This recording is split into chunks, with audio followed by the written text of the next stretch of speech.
പൊതുമരാമത്ത് വകുപ്പിന്റെ ഉടമസ്ഥതയിലുള്ള ക്വാറി ഒരു സ്കൂളിനും ഒരു പ്രദേശത്തിനുമാകെ ഭീഷണിയാവുകയാണ്. കോഴിക്കോട് മാവൂരിനടുത്തുള്ള മണക്കാട് ഗവൺമെന്റ് UP സ്കൂളിന്റെ മതിലിനോട് ചേർന്നാണ് ഈ ക്വാറിയുള്ളത്. വെള്ളവും മാലിന്യവും നിറഞ്ഞ ഈ ക്വാറിയിലേക്ക് വിദ്യാർത്ഥികൾ വീഴുമോ എന്ന ആശങ്കയുണ്ട്.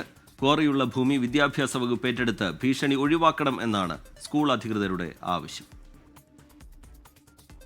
ഇത് ഉപയോഗശൂന്യമായ ഒരു ക്വാറിയാണ്.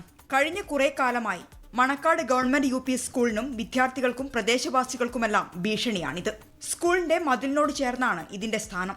വിദ്യാർത്ഥികൾ നടന്നു പോകുന്നത് ക്വാറിക്കും സ്കൂൾ മതിലിനും ഇടയിലുള്ള ഈ വീതി വളരെ കുറഞ്ഞ വഴിയിലൂടെയാണ്. ഒന്ന് കാലു പിഴച്ചാൽ നേരെ ക്വാറിയിലേക്ക് വീഴും. അതുതന്നെയാണ് രക്ഷിതാക്കൾക്കുള്ള പേടിയും. അല്ല, ഒറ്റയ്ക്ക് വരികയല്ല ചെയ്യുക.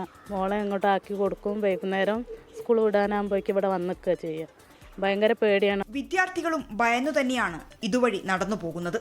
പേടിയുണ്ട്. പറഞ്ഞാൽ ഇവിടെ അതുണ്ടായതിന് പെട്ടെന്ന് നമ്മൾ മഴയൊക്കെ ആകുമ്പോൾ ബൈക്കിലുണ്ടാവും, അപ്പോൾ വീകുന്നുള്ള അപ്പോൾ ആരെങ്കിലും വരും.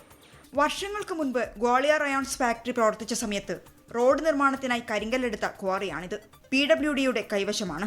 ഭീഷണി ചൂണ്ടിക്കാട്ടി പലതവണ ഈ ഭൂമി ഏറ്റെടുക്കുന്നതിനായി സ്കൂൾ അധികൃതർ വിദ്യാഭ്യാസ വകുപ്പിനെ സമീപിച്ചിട്ടുണ്ട്. ഇപ്പോഴുള്ള ഈ സ്കൂളുമായി ബന്ധപ്പെട്ടുള്ള സുരക്ഷാ ഭീഷണികളുടെയൊക്കെ ഒരു കാലഘട്ടത്തിൽ വീണ്ടും സ്കൂൾ ഓഡിറ്റ് അതിൻ്റെ ഒരു സമിതി കൂടി ക്വാറിയുടെ കാര്യം കഴിഞ്ഞ ദിവസം ചർച്ച ചെയ്തതിൻ്റെ അടിസ്ഥാനത്തിൽ വീണ്ടും നമ്മൾ NOCക്ക് വേണ്ടിയിട്ട് PWDയിൽ ഒരു റിക്വസ്റ്റ് കൊടുത്തിട്ടുണ്ട്. വെള്ളവും മാലിന്യങ്ങളും നിറഞ്ഞതിനാൽ പ്രദേശവാസികൾക്ക് കൊതുക് ശല്യവുമുണ്ട്.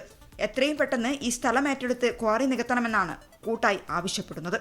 അനൂപിനൊപ്പം മിഥില ബാലൻ, 24 കോഴിക്കോട്.